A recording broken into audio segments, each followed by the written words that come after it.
Hello and welcome to the Overland Journal podcast. I am your host, Scott Brady, and I am here with a longtime friend, one of the most prolific overlanders on the planet, someone that so many of us look up to, Graeme Bell. Thank you so much for being on the podcast today, Graeme. Thanks for having me, Scott. Good to be back. And special thanks to GTFOverland for supporting this week's podcast. GTFOverland was founded on the belief that everyone should be able to get to the outside. Whether you're a retiree roaming the earth, having an existential crisis, or a young single mother looking to give your kids new experiences outdoors, or somewhere in between. Serving dealers and adventurers since 2017. You can visit GTF Overland in Long Beach, California, as well as online at GTFOverland.com. Thanks again, GTFO. The first time that we talked, we were trying to get together in South Africa when the pandemic hit, and you were stuck in one part of Africa and I was stuck in the other. So we actually ended up doing the first interview on Zoom. It was the first time we'd ever done that. And that was episode number 17 for those who'd like to go back in time a little bit. But there has been a whole lot of living that you and your family have done since then. You've gotten a lot more involved with Overland Journal and Expedition Portal. So for those that are listening, if you want to find out more about what Graeme and his family are up to, check that out on the portal and in Overland Journal. So where is your family at? Now you're here in Prescott, but where is your family at when you flew out? They're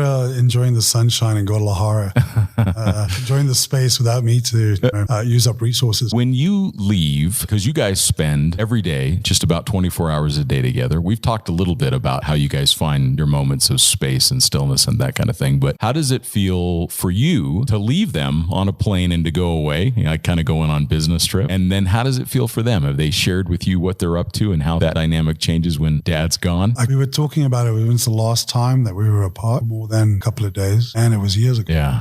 3 years ago. Yeah. It's very strange because we're such a tight unit. We spend every single day in a camper, a campsite, on the beach, in the mountain, always within sight, usually. So it was weird. And I'm used to Louisa doing all the bureaucratic stuff for me. So now, you got to try to manage yourself. Right. I had to do my I'm terrible at that. I'm constantly failing at my own self-management. So. So I'm used to her doing all that kind of stuff. So it was good for me to realize I can actually get on a plane without screwing it up. Did she have you, like you had your minder and she's like, no, call me when you land. And you have a little sign waiting for you. Nothing like that. But she'd step by step. Now, this is what happens when you get to the airport. Now, this is what happens when you check in. So she's very good with that. She's wonderful. A mama bear. Yeah, she is. It's incredible. And she was interviewed on the podcast by Ashley. And that was it is my favorite episode that we've ever done. Well, I'd never had the chance to just, like a regular listener, turn on my iPhone and here's a new episode from the Overland Journal podcast. I didn't hear it when it was first done, and I never audited the episode. I didn't listen to it. So I got to just turn it on and listen to it while I was driving to the sailboat. And I just found myself laughing out loud and thoroughly enjoying. We need more Ashley and more Louisa and less me, I think. So those two were so wonderful together. Yeah. And I was here, but you locked me out. Oh, that's right. That's right. That was the rule. You weren't allowed to be around. I remember that. Neither of us were. We were banished. Deservedly so. Yeah. It's interesting because there are so few parents in the modern world, and if you think about it in a first world country, that have the opportunity to be with their family that much. And you're one of the few that are able to do that. How has that, in your mind, changed the course of your life? I mean, when you look back on, because your kids are getting close to being adults. I mean, Elon's already an adult. And your daughter, how old's your daughter? 18 in September. Okay. So you have two adults now, and you've had 18 years of just about every single day with them. When you look back, what do you feel about that? What comes to mind? What comes to your heart after spending all that time with your kids? I want more. Yeah. You don't want to let them go. Yeah. And the early days when we were on the road, it was a lot of hardcore travel. Yeah. It was tough days, tough nights, tough roads, tough locations. Yeah. And it was tough for them. We did as much as we could to mitigate that, to make them comfortable. And that's a very big important part of it. And you guys were living in a roof tent at the time. Right. For 4 years. The first years was in a roof tent, but it became a nest. It is already a nest, but it became like this really homely little place. And the mornings were filled with laughter, and we just got into a routine, and we just clicked. We just know each other. We know each other's buttons. We know what to do, and that's more important than knowing what to do. But I look back on it and I think, man, I wish I'd spent more time with them doing this or doing that. I mean, every parent has regrets. I suspect, yeah. When they look back and go, but at least, sometimes I just sit and smile because my my regrets are, I can't say I wish I spent more time with them. Because you did, right? yeah. It's not possible. It's simply not possible. And I'm very proud of who they've become as people. Oh, they're fantastic. Yeah, they're fantastic. So, they really are. I mean, just to watch them in the booth last year and interacting with the public, and Keelan he's just so excited just to talk with people and to share his story. And he's just this gentle giant. That's what he is. Yeah, which is beautiful. I mean, that's all you could ask for your kids, is that they turn out okay. Right. And he's better than okay. Yeah, of course. Yeah, that's exceptional. They're in Guadalajara, and I know that you're going to have a hard time talking about this, but you're not driving a Land Rover right now. No, I'm not. And it's, I don't know how to feel about it. I mean, I've noticed that there's no grease under your fingernails. You seem so much more relaxed. You have more disposable income. Right. I'm more time to think about other things. Of course, we're joking. I mean, Land Rovers are absolutely wonderful. Graeme and I are going to spend some time on a podcast about Defenders soon. But I guess the question for me is, you made several rapid changes to your situation with the truck. You went from living in a roof tent on top of the vehicle to building a camper just a few years ago. 2018, was it, when you built the camper? 2017. 17? Early, yeah. Okay. So 2017, you built a camper for the Defender, and now you're in a full-size truck with a camper. Talk a little bit about what has been the upsides of those changes, and then what's been the compromises that you've encountered. Oh, and between the two, we had an old Range Rover. That's right. Well, yeah, we can talk about that too, because it's kind of bringing you guys back to old school. Yeah. So that was great because we got to see that. I mean, the differences are vast between a Range Rover with a little roof tent and an awning with walls and sleeping on the ground in a swamp in Georgia with skunks on your lap. Sorry, I love you, Georgia. No, of course, beautiful place. Yeah, wonderful. But it was awesome to go from that into the Nimble with the remote control hydraulic lift roof and the packing space and the storage and the aircon that works and the reliable Cummins engine. I'm struggling to find downsides to it. Yeah. I'm struggling. And I think so many of us are encountering that. I had never owned a full-size truck, and then I went right into a turbo diesel full-size GMC, and by about 3 months in, I thought, well, now I understand why so many millions of people own these things. Right. Because they're, other than trying to find a parking spot, which has been something that I recognize as a compromise, and probably some of the more technical trails, but the majority of the trails that I've done, I'm surprised. I'm impressed that it's just going to do it just fine. The overall comfort and capability of these full-size trucks is impressive. It is. And the long wheelbase is actually, it can be advantageous. I remember Kingsley Holgate, the famous South African explorer, many people, he deserves a lot more recognition in the States than what he has and around the world, I suppose. He's a man that's been around Africa more than anyone. And of the three Defenders, the 90, the 110 and the 130, the 130 he said was his favorite because it was the most capable for our type of overlanding. For sure. When you're doing trails and stuff like that, you want to have a shorter wheelbase, etc. But the longer wheelbase, it reads the track differently when you're in mud, etc. The wheelbase, it's longer, it grabs further, it gives you more. Especially climbing, descending, much more stable. Right, it gives you a bit of stretch. And then, so you've got, I reckon the vehicle that we got to 2500 is the Nimble on the 2500 Dodge Ram 2006 with the Cummins engine. I could pretty much take that 90% of the places I went with around the world, the Defender. I wouldn't do the 700 kilometers on the beach in Brazil that we did, simply because it's a different creature. And I gained a lot of confidence with it, with sand driving, which I thought would be its nemesis. In Baja. And I was pleasantly surprised. Yeah. Maybe just air the tires down a bit more. Yeah. I tested it without even airing down. Oh, wow. In the beginning, I was like, okay, if I'm going to get stuck, I've got a couple of max tracks. Let's see what happens. It's got so much power. It's got so much torque. I've got front and rear lockers. Oh, wow. Well, that's a new thing for you. Because you don't have that on the Defender, do you? Just the center and great driving skill. Magic button. Right. The locker button. Right. Yeah, with that and your broad skills as a driver. Right. Yeah, I'm petrified of getting stuck. I hate it. I think I know why, because my wife gets really testy when. No, that makes sense. So there's other consequences to just being stuck. For me, I used to always feel embarrassed when I got stuck. Like I'm not supposed to. I work so hard at my craft and it's my job and I should never get stuck. And I realized that was such a foolish approach, that the more we get stuck, the more we're learning, the more we're pushing the vehicle, and we're understanding how to be proficient at recovery. So now I've learned to embrace it. But I can see why there might be other consequences, because the other people in the vehicle are realizing like we're stuck. The tide is rising. Right.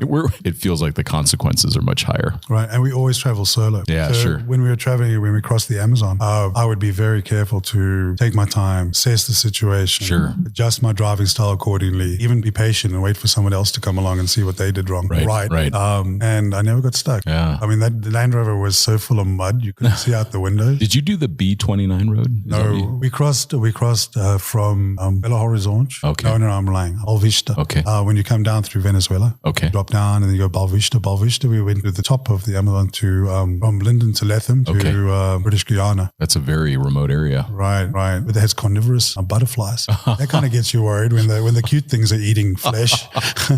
I'm not going to make a mistake here.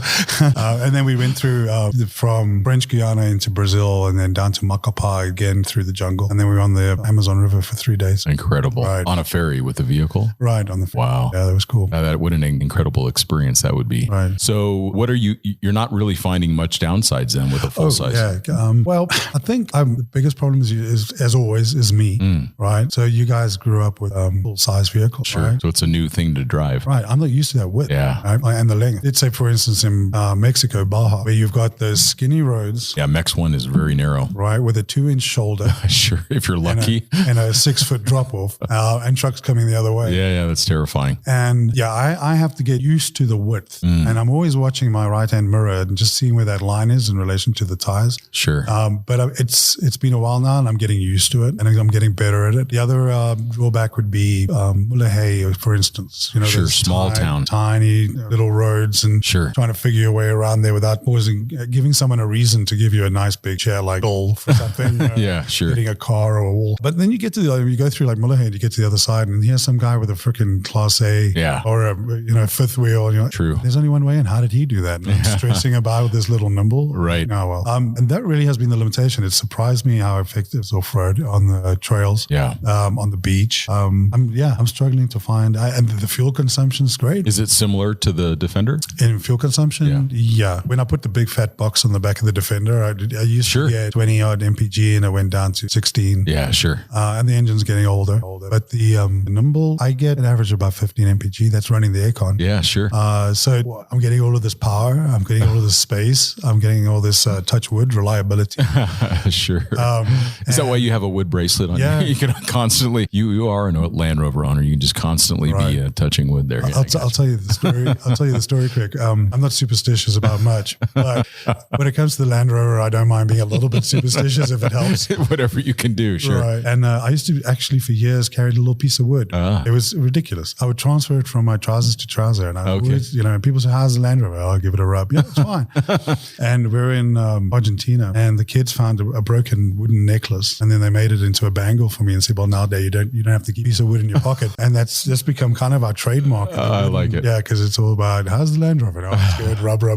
Well, and if I remember correctly, you went for the vast majority of your travels in the 130 were fairly problem free. And I've heard that for the TD5 was that it was, very reliable, all things considered. Very reliable. The purists, they hated the ECU and I don't get that anymore. And I think just people like us doing the travels we have with the TD5, it really proves for a lot of naysayers what they're actually capable of. The problems I had were wheel bearings, tires, oil cooler went.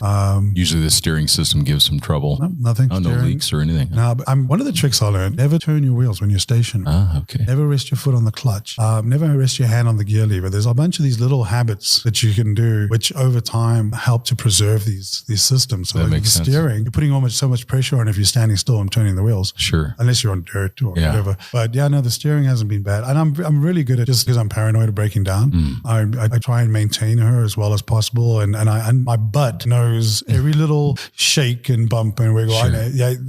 That's a wheel bearing, or no, that's a steering damper, or that's a tire that's a bit flat, or whatever. Sure. But no, we maintain her really well. And where's the Defender now? She's in Cape Town. There's a campsite there that also does storage, and she's in a container. And the beauty of that is, if I decide I want her anywhere in the world, I literally send the guy an email, give him a bunch of cash, and then wait 2 months, and there she'll be. Sure. Already loaded. Yeah. With all my personal effects in there, everything. So that's really convenient for us. It's really nice to have that. Because you were originally planning on driving up Africa. In fact, the timing when we were going to meet to do the podcast the first time, we were both going to be driving north. I was going to go to Kenya, as far as Kenya, and you were planning on going all the way, and ultimately all the way to Vladivostok. The pandemic shut all of those borders down fairly quickly. That was shocking to see how quickly that happened. And then now the situations in the world with the war in Ukraine, Russia is certainly off the table for most people. I mean, maybe they wouldn't look too sideways at a South African passport. Yeah, they wouldn't. Yeah. I'm pretty sure we could still go through if borders are open. Look, the thing we would, so when you're in South Africa and we were there,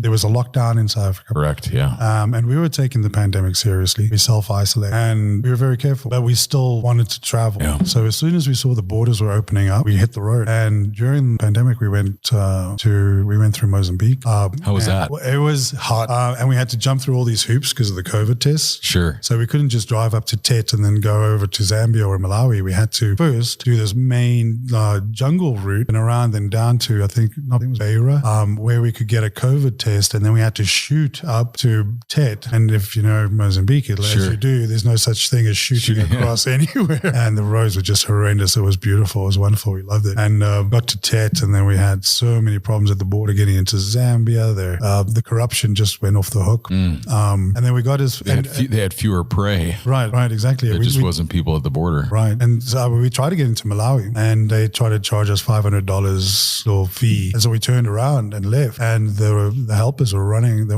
runners? Yeah, sure. They were running after the Land Rover, hitting it. They were so pissed that we didn't pay the fee. Sure. But we were very serious about the pandemic. We had self-isolated all the time. We were very, very careful. And none of us got COVID. And we certainly weren't spreading it. And we went up to Zambia and got to the Tanzanian border, and it's apparent that Ethiopia was not going to open up anytime soon. The route around South Sudan wasn't an option for us. Right. Djibouti wasn't an option. Kenya to Saudi Arabia was an option because we now have a dog and we have right-hand drive. So we thought, because you can't get into Saudi Arabia with a right-hand drive. Right. Or a dog. Oh, I didn't know. People can do it. People do it. Yeah. But the law specifically states you can't do it. Okay. And we would think, well, you've got to know somebody that can help facilitate. Yeah. Possibly, or just be lucky at the border. Yeah, sure. I think Saudis have really opened up. You guys have got a lot of content coming out Saudi, which is fascinating. Yeah. But we had to weigh it up and say, is this something that we're willing to commit to really try and get through there? And then what? Yeah. Stuck in Jordan, or how do we cross Lebanon and Syria? Yeah. Are the ferries running to Cyprus and then to Turkey? And it was just a logistical nightmare. Yeah. So we ended up going to Namibia. Like anyone needs an excuse to go to Namibia, right? Yeah, it's one of the most special places on the planet. Absolutely. In fact, it's one of my favorites. And I think about the places that are my favorites. So you've got Namibia, and then you've got southern Utah, and they are so,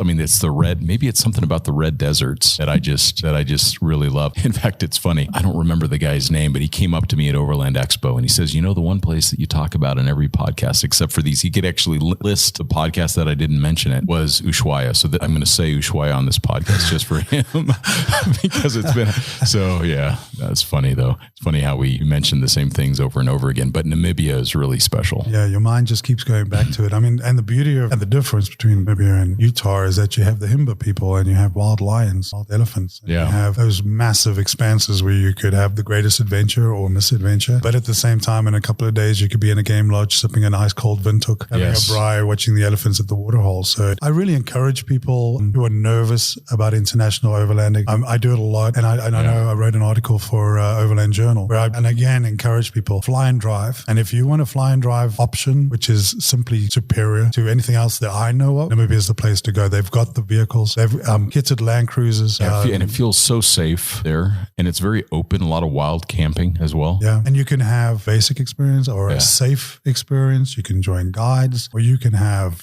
exhilarating, adrenaline pumping experiences. Yeah, for sure. Very close to each other. And the Skeleton Coast and the Capri Strip. Incredible. Truly. Botswana's right there. So I encourage people a lot. When I hear people say, oh, I'd love to, but my wife or well, hey, this is the kind of place where you can take your wife and she can have a great time in a luxury lodge. Yeah. And then you say, hey, let's go do this and get into it and get that feeling for it and get that passion for it. It's really the kind of place to go and do that. So, and that was my pitch for the Namibian Tourism Board. Check is in the mail. Yeah, no doubt. But it's so valid though. It's so valid. And actually the guy who came up to me at Overland Expo, his name was Derek. So Derek, thanks for stopping by and saying hi. I agree about Namibia. Yeah, really, really an amazing spot. You decide not to do that. You bring the truck back to South Africa, and then you decide that you're going to come to the US and head south again. Right. So we were kind of at odds of what to do with ourselves. My problem is that I get really itchy. If I'm even in a beautiful home, give me a week and I'm like climbing the walls. You're feral now. Right. Exactly. Yeah. And for Luzu as well. And the kids not so much. I mean, they enjoy all the luxuries of a home. But so we were staying in a place called Kleinmond, which is near Hermanus. Probably been there. It's absolutely absolutely. Yeah, I don't think I've been there. You'll love it. It's just west of Cape Town. Okay. Right. On the road to Neisner. Okay. I know where you're at. It's a beautiful, beautiful part of the world. And we were talking to a friend of ours, Chris Rattay, and he is the Guinness World Record holder for the longest motorcycle trip around the world. Wow. With his wife, Erin. You should get him on the podcast. That'd be great. Really interesting guy. And we were chatting to him and, Chris, we don't know what to do with ourselves. Do we just do Southern Africa again? Because everything was, there was a lot of lockdown still happening internationally. He was like, go to USA. Okay. Thought about it and like, well, hey, why not? Yeah. We love the US. A hell of a lot of our friends are here. We love traveling here. And so the idea started fermenting. It was difficult to do any real planning because we didn't know if we'd actually make it here. But we found that there was a loophole, or there was a way to do it the way we could go to Mexico with negative PCR tests, self-quarantine in Mexico for 2 weeks, and then cross into the States. I see. Right. And then when we landed, because I didn't want to make any commitments. I don't want to get anyone, put anyone out saying, we're going to be there. Can I borrow a vehicle? Yeah, sure. Oh shit, we didn't make it. Whatever. Yeah, sure. And that's how we landed up in that funky old Range Rover. That's so great. Driving from Florida to Maine in the summer and then across to the West Coast. And how was that experience going back? Or, the smallest vehicle you've ever traveled in, actually. It was interesting. So one of the changes I made on the Defender when we got back to South Africa after the West Africa trip was I added an awning, just a simple, straightforward awning with walls, which created a whole new living space. Sure. Which got me thinking, for a 6-month trip, you don't need that much luxury. Sure. You really, and it's one of the problems I see is like people are too focused on the vehicles, right? Old Range Rover with a decent tent, off you go. Yeah. What more do you need? Go see the world. Yeah. So we spoke to a couple of friends of ours and organized some gear. Quick Pitch organized us the pop top tent and an awning. Snowmaster sent us a fridge, and Quick Pitch also gave us some wolf boxes, and that was it. We kitted the vehicle out in 2 days. Yeah, sure. Right, and off we went. And looking back, we could have just got a big old ground tent from Walmart and said, "All right, let's do this." And off we go. Yeah, and it was fun. Eventually, once we got out of Florida, sure, and once I think it really started like cooling down. Just Atlanta, Georgia, we got up into the mountains out of there, and I was like, "Oh, thank God!" And those roads are beautiful there. Yeah, but it was helped getting there. Because we were camping near the swamps. Yeah, Keelan and I were on cots on the ground, and it was just stifling. Absolutely, it was difficult to sleep in. It was West Africa all over again. It was, sure. I was getting in trouble with the kids. They were like, "Dad, why are you doing this?" And I'm like, "No, don't worry, it'll be cool. We're going up to the mountains soon." And then it really improved once we got up in the mountains. We had to do a lot of the work on the Range Rover because there were huge holes in the floor, rusted. And, sure. Mechanically. Yeah, older vehicle, sure. Yeah, she had a few issues, but we actually enjoyed doing that and just kind of nursing her along. And I fell in love with that. I called her Roach. Roach. She was gritty. Yeah. But she had style, class. They do. Yeah, the Range Rovers, the classics are incredible for that. They look great and they're actually really nice to drive. Right. I remember I picked the one that I had up in Houston from a friend of mine, Andy Biggs, and just drove it back stock and did some trails with it. Did some sand dunes with it and it set the cruise. It was just absolutely a pleasure to drive. Right. You could see why they were so, advanced for their time. Right. And they're still beautiful. Yeah. And they're still desirable. Yeah, for sure. We had a funny moment. We were driving on the freeway on the interstate in Michigan, and what we tried to do is go all the way from Florida to Maine without going on the interstate. And I think in total we did a 5,000, 6,000 mile trip, and I think we maybe did 200-300 miles of interstate across the whole US. Wow. So we really got it right. We went all these back roads, and there was the one time we're driving on the interstate, and this woman pulls up in a GT, GT40, the old, the classic race. Oh, sure. With the blue and the orange. Beautiful. Yeah, right? the Ford, yeah. Right, yeah, the Ford. And she pulls up next to us and she gives me a peace sign, and then she puts her foot down and the windows just shake. I'm like, yeah, I'm actually cool. I feel cool right now. Of all the people on the road, she stopped to say hello to us. And I put that on Facebook or something. Sure. And everyone was coming back like, oh, you're like on National Lampoon's Holiday. American Vacation. Right. There's that scene with the girl with the Ferrari or something. And that kind of burst my bubble. The car was a riot. Funny. Yeah, the car was a riot. It had all these giraffes and elephants and this whole African decals going up and down the which side. Was perfect. Yeah. All things considered. Right. It just became a bit of a laugh. Sure. I was like, let's just have fun with this. Yeah, for sure. And we'd roll into to campsites and people, and then we'd speak in our funny accents. It just became a bit of a circus, but it was really good fun. That's great. Yeah. That's great. Yeah. And then how did you end up deciding on taking the nimble camper and the full-size truck? And special thanks to Equipped for supporting today's podcast. More than 15 years ago, Equipped Expedition Outfitters became the first American company to import the best-in-breed vehicle expedition equipment from across the globe. Since their humble beginnings, they have risen to become a go-to leader within the adventure travel industry, continuing to deliver a diverse portfolio of reliable, long-lasting products backed by unparalleled customer service. From shelter solutions from Easy On to portable fridges from National Luna to aluminum storage boxes from Alubox, their ever-growing selection of best-in-class gear increases your capability, comfort, and confidence during any adventure. Visit equippedone.com to gear up. I've been friends with the owner of Nimble for a while now, John Turner. Yeah, great guy. He's a really very smart engineer. Yep. Sharp.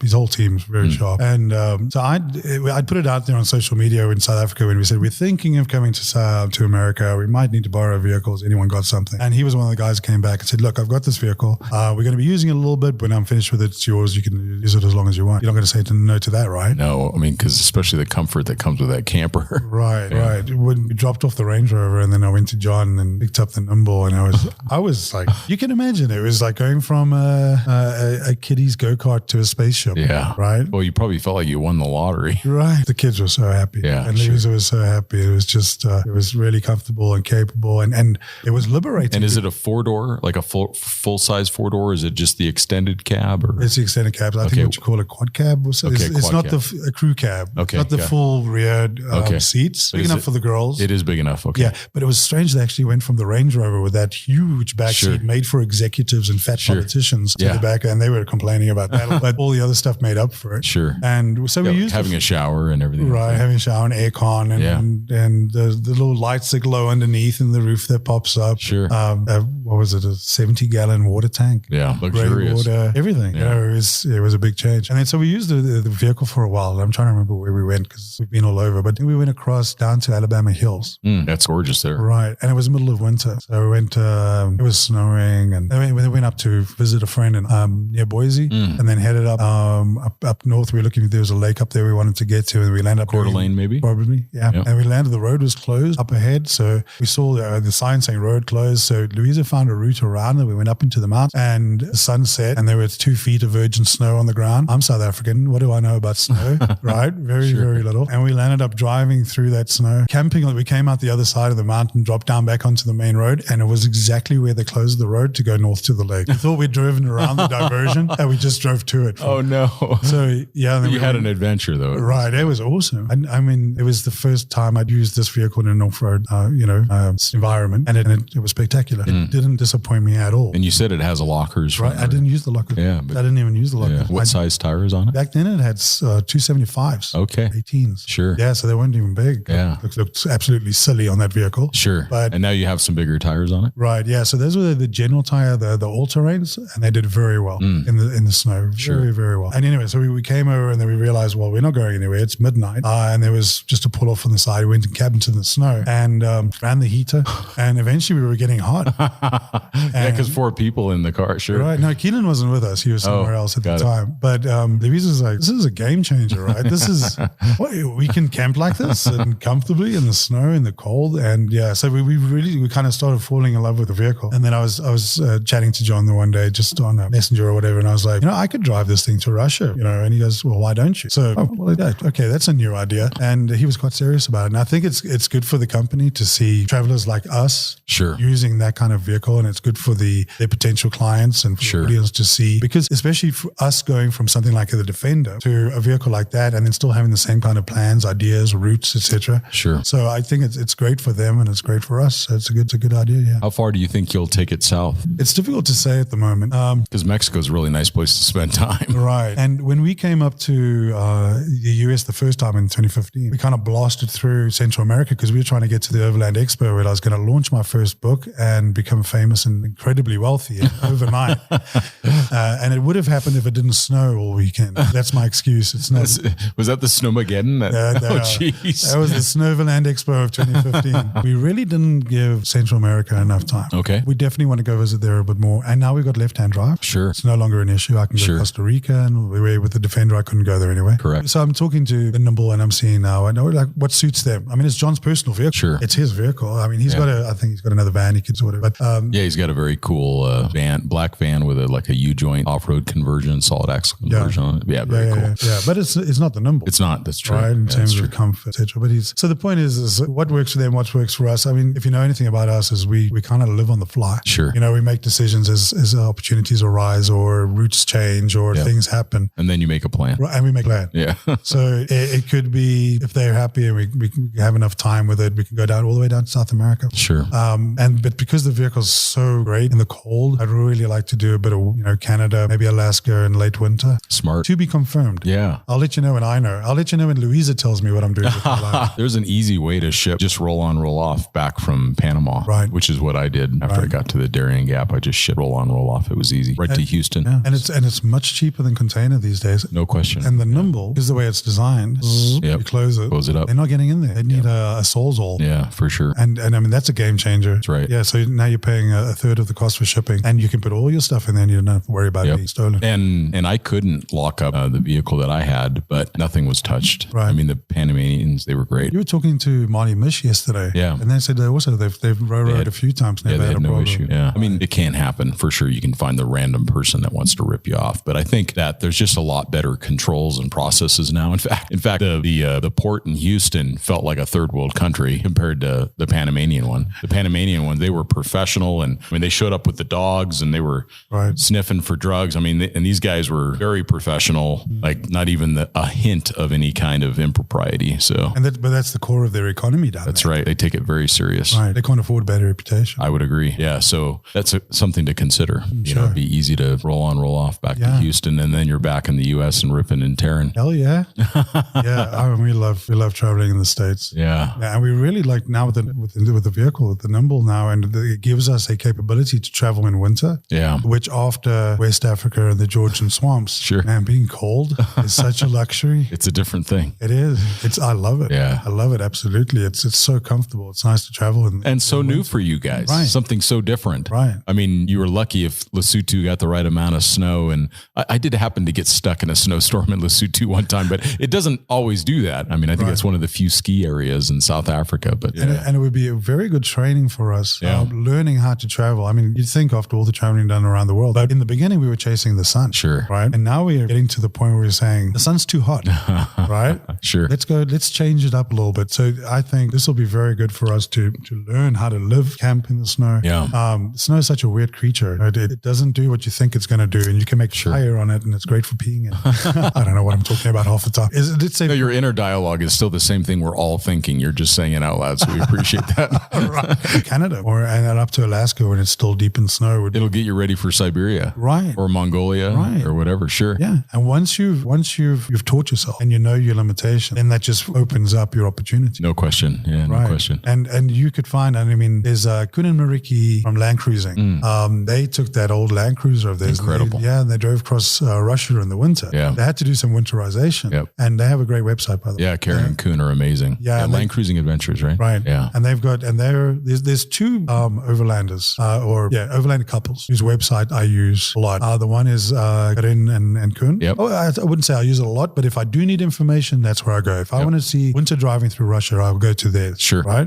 And they're very, very good at with their information. Their images are fantastic. Yeah. And they give you what you need to know. Sure. So when I was thinking about traveling in winter, that's where I went and I was researching on their website. And the other one is Michnes and also be Ulefeed from Piki Piki Overland. And they've been at it a long time. Right. And on bikes. And so those two are a great resource. But anyway, so I think it'll be a great opportunity for us if we do decide to go up there, is travel in the winter. And that'll give us the opportunity to learn how to travel in these places. Sure. Most people just turn around and run the other way.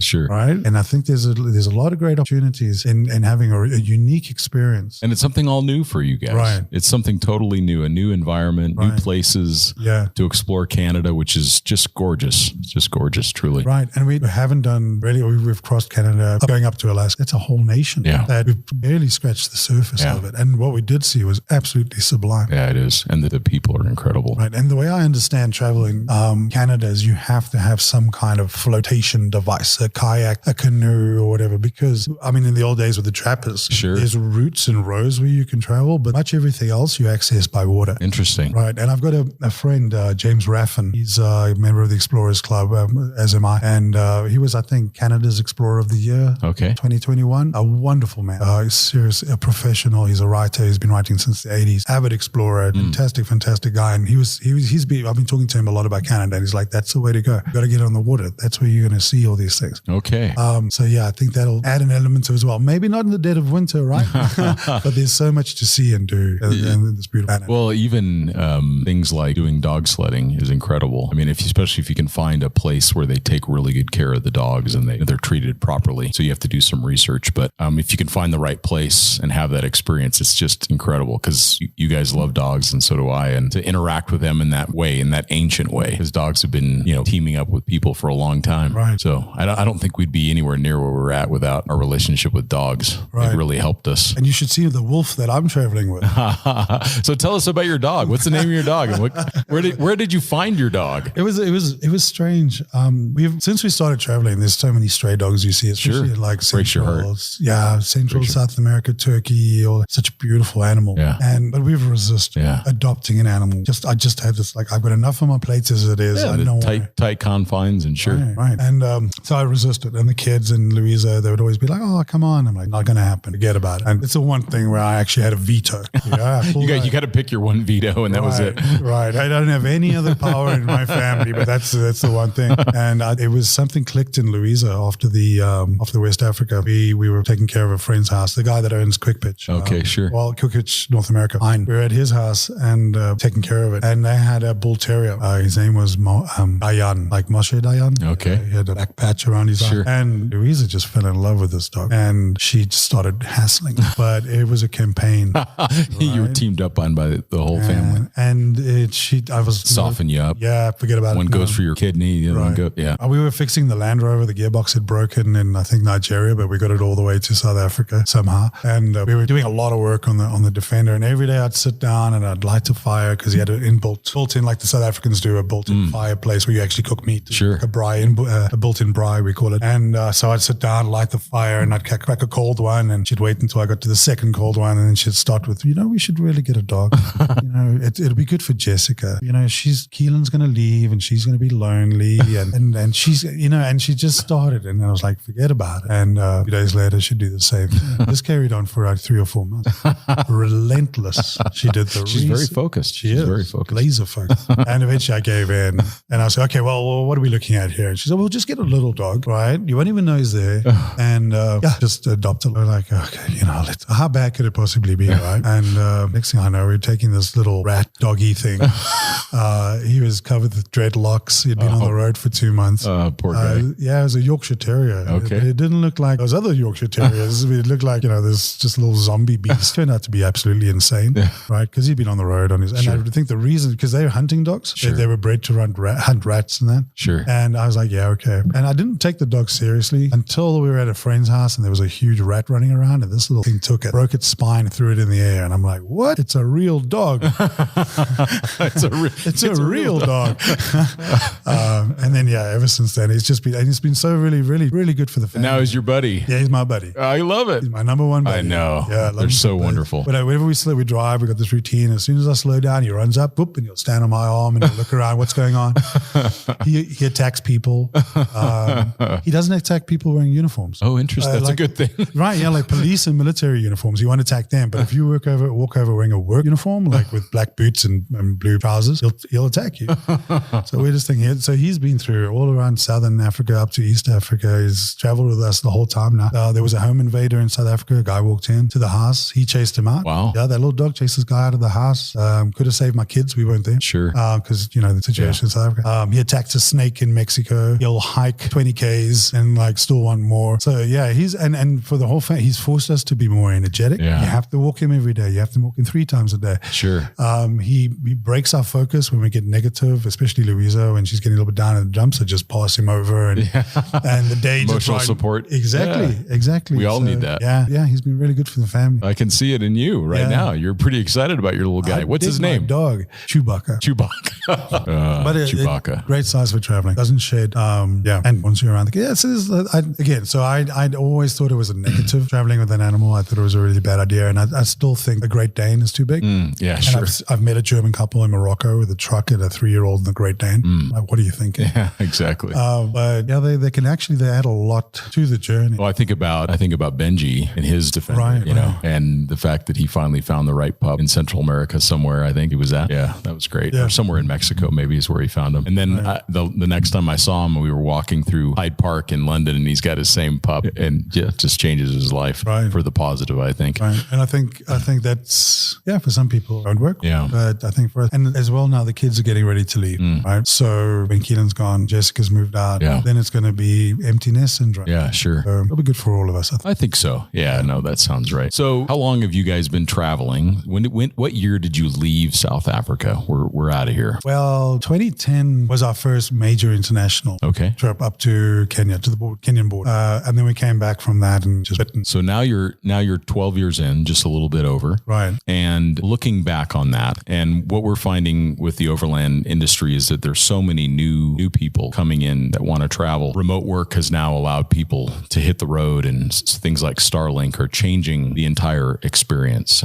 even for myself. So these technologies and these capabilities that we have now. So there's all these new people coming into overlanding, and there's all these new families as well. What would be a couple pieces of advice that you would give to that family they're driving right now in their family SUV, and they're listening to this podcast, and they're thinking about, how do we give our kids those kinds of experiences? How do we spend that much time like the Bells with our children? What's some advice that you would give them when they're sitting there driving down the road? Lead from the front, right? As a father, as a mother, we set the example, right? Your children are a reflection of who you are. Most of us, we can put on an act in front of other people. You really want to know what someone's like, speak to his kids, right? And you get a really clear idea of how things are going in that home, what the situation is. And it's been very, very important for you to keep the children, to keep them motivated, to keep them happy. And happy isn't just this, I think satisfaction is a lot more important than happiness. Sure. Yeah. Happiness is challenged and motivated. Right. Yeah. And loved. Yeah. Encouraged. I think that's all they really need. Right. I think kids need to feel supported and loved. If they've got that, they take on the world, can't they? Right. And so when people, I'm going to travel with my kids and I need to just take this stuff with me, you don't. Yeah. Right. Boys like Lego.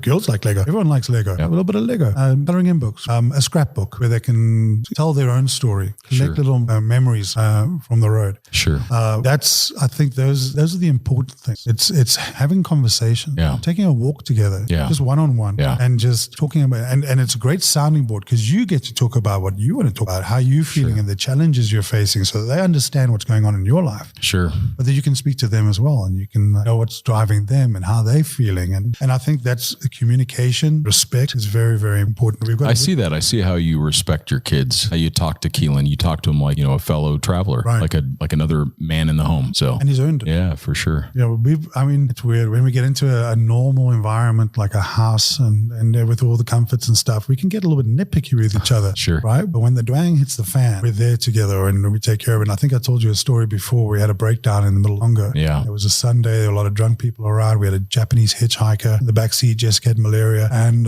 Louisa and I got the tools out, got stuck in, fixed the engine. We made sure the kids were settled in or whatever. We got stuck in, fixed the problem, came out. Keelan had the fire going and made us some food. We sat on the jerry cans, had a cold beer together. And, no one was touchy with it. It's not your fault. Don't do this. Don't get upset with each other. It's when you need to, you together, work together and you respect each other. Sure. So I think that would be my advice to parents is you're going to be spending a lot of time with your kids and you want to get to understand them. You want to appreciate them, respect them, give them the opportunity to have their own voice and get involved with them, what's really going on in their lives. And it's just a gift that keeps on giving. And what has Keelan and Jessica taught you? Keelan has taught me, Jessica's taught me to never eat when she's talking.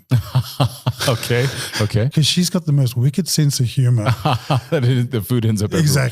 Exactly. I got to be so careful around her because she's wicked. She'll say the funniest things. And she's patient. Yeah. She's loving. She's kind. Yeah. I mean, you couldn't find a kinder soul in your life. Good person to travel with. Absolutely. Yeah. Compassionate, right? Sure, everyone has their days, right? Sure. Teenage girls. Yeah. But when I'm having a tough time, I know she's going to say, Dad, Joel, you'll be okay. We're going to get through this. So I really kind of lean on her in that way. And we have great conversations and we listen to music together. And she's taught me how to use Instagram and to do that doom scrolling. And then we send each other puppy videos and stuff like that. I don't know where we were having a conversation and she was like, my my best friend is a hairy old man. Right? Yeah, sure. That would be me. She's wonderful in that way. And then Keelan is he's got the brain of an engineer, right? And he's just always learning new things, dissecting things, even if it's just mentally. And he's really passionate about what he cares about. And so we'll have these long conversations about tech, right? Where he'll do this deep dive into, the history of Apple and why he despises Apple. And he's writing me a 10-page dissertation on why Elon Musk is not the savior of humanity. And, we talk about gaming. And in the beginning, I used to think gaming was a bad thing, right? Because in South America, there were so many kids and they were always playing and making friends. We got into the US, there was a lot of internet, but not a lot of kids. Yeah, sure. And then he got into gaming. And then at first I really pushed against that. As a, usual dad kind of thing. It's like you're sitting on your ass, not doing anything. Right. But then I realized that he had built a community of people online. And if you look at kids today, we're going to sit around looking at their phone, right? Yep. He had this community online and he was playing games like War Thunder where they use ancient tanks, all types of tanks. And he would sit me down and say, Dad, did you know that the tracks on this tank were actually designed by this guy and the government hated him because he was just such a, really difficult person to work with, but eventually they accepted the design and blah, blah, blah. So he teaches me a lot of things about all kinds of walks of life. That's things that I wouldn't naturally be interested in, but he is. And they do talk about, because so many of these games are very, they're very advanced. They have a lot of complex interaction. So there's a lot of game theory that can apply to life if you play it right. So, because, the game of life can often reflect the same things. I've never done a lot of that myself. I prefer to feel the salt spray and the dust than to see it on a screen. But I certainly understand why someone might want to experience those things virtually. But I think that there's a lot can be learned from that game theory. Right. And we'd spend a lot of time speaking about the future. Yeah. Because it's very interesting to me and it's very interesting to him. And there's so much going on now in the world. And we're looking, even our world of overlanding, it's changing. You look like very quickly. The EVs, etc. The whole landscape's going to change quite quickly. Before we know it. Yeah. And I remember writing an article, is this the golden age of overland travel? Because I'm not quite sure. What is the future going to be like? I'm very optimistic. Yes, so I think it's just going to keep getting better. So am I. And we'll learn as we go along. Yeah, for sure. And so Keelan and I were always having these debates about future, about developments, about AI, about things like gaming, about virtual reality. Sure. And so he sends me these, oh man, they're always too long, but he sends me all these videos that they challenge my preconceptions or my opinions. Sure. And then we'd sit and then we'd talk about it and then we'd listen to podcasts about privacy kind of stuff. Fascinating. So I can carry on for hours about him, but I won't. But yeah. But isn't that what a gift, right, Graeme? To have those conversations with your son. Right. And I'm going to miss them when he's gone because I'm going to be listening to the girls carry on about their things. And it's not going to be the level It'll be a little different. Yeah, it's going to be, but it's still going to be good. But I think we learned so much from the kids and they've enriched our lives and they've made us better people. Sure. Right. So one of the things that I love to ask is I'm going to ask you two questions. So we always ask what new book that you've been reading that you love, but we also have to talk about your new book. So let's first go, anything that you've been reading over the last couple of years that you think our audience would love to pick up and take a look at themselves. Any subject at all. It can be even something that Keelan has recommended to you, but what book have you really loved recently? The most recent, most enjoyable book, I was sitting on the beach near Loreto with a friend of mine that James and Lauren, they're from on the highway, I think they call themselves. And we've had a braai or a barbecue on 3 or 4 continents. And I was hanging out with him and we were right by the Sea of Cortez. And I was like, hey man, did you hear that story about that fisherman who got swept out to sea? And he's like, yeah, I just got the book today. I was like, well, that's a coincidence. Isn't that interesting? So anyway, a couple of weeks later, we met up again up in the mountains and he gave me the book, 438 Days, it's called. And this guy, it's a very interesting story. I got swept out to sea. And it's too interesting to me because I'm interested in survival. And we go into a lot of very remote places. You've had to survive. Right. And we've had a lot of situations where our water filters are essential. And we've got to have contingency plans and everything. We've been in a lot of places where it could have been dangerous. So survival to me is just an interesting topic and it's relevant to my life. And then this guy survived 438 days on a boat. So that was a very, very good read. There's also James Raffin. I've read a few of his books. You just look him up and he's got some great, there's one, I'm struggling to remember the title right now. My mind is terrible, but it was about a tragedy back in the day where there was a school that had a very interesting concept of using discipline and extreme sports as part of education, making boys into men. Sure. And they had a tragedy on a lake back in the 80s, 70s, 80s. They took all these kids, they used to make them go snowshoeing and doing marathon snowshoeing, little kids. And anyway, they went out on this lake and it was the wrong time to do it. And the storm came up and 13 kids, I think, died. Oh, wow. And James goes back and he dissects that entire story. So it's very, very interesting. That would be interesting. Yeah. So now let's talk about your new book. Right. So the new book is a second edition of Travel the Planet Overland. Which is fantastic. Right. Thank you very much. That was basically everything we know about overland travel. And the first edition came out, we'd been on the road. I mean, we did a lot of overlanding back in South Africa, but I think it was after 5 years of full-time overland travel with kids, circumnavigating South America or East and Southern Africa, etc. So we had a lot of experience. We had a lot to share. We don't presume that we know it all. Yeah, sure. Right. I don't want to come across. Exactly. Exactly. And I sometimes you read these articles and these guys are coming across as if, and it just means they haven't been anywhere. Right. And I wouldn't describe myself as an expert, but I would describe us as being experienced. Sure. And I think that comes across in the writing. I've always felt that the term expert needs to be given to someone else, not said about yourself. Right. Anybody who calls himself an expert, I'm usually pretty suspicious. Right. And it's a title I'd be reluctant to accept. For sure. Right. Even though I may be. It's deservingly for you, for sure. Yeah. But at the same time, I'm always learning. Sure. Always learning. And this is the thing. So the second edition, the core of the book hasn't changed that much, but it's basically been a rewrite because we've learned so much. And reading it again, I was like, okay, I was spot on with that. But I've got new experience with this. And so we could have just regurgitated. Can you give an example of something where you've changed your mind, or you've been surprised that you now have a different approach? I think the full size rig. Okay. Would definitely be. That would be one of mine for sure. Right. Yeah. Right.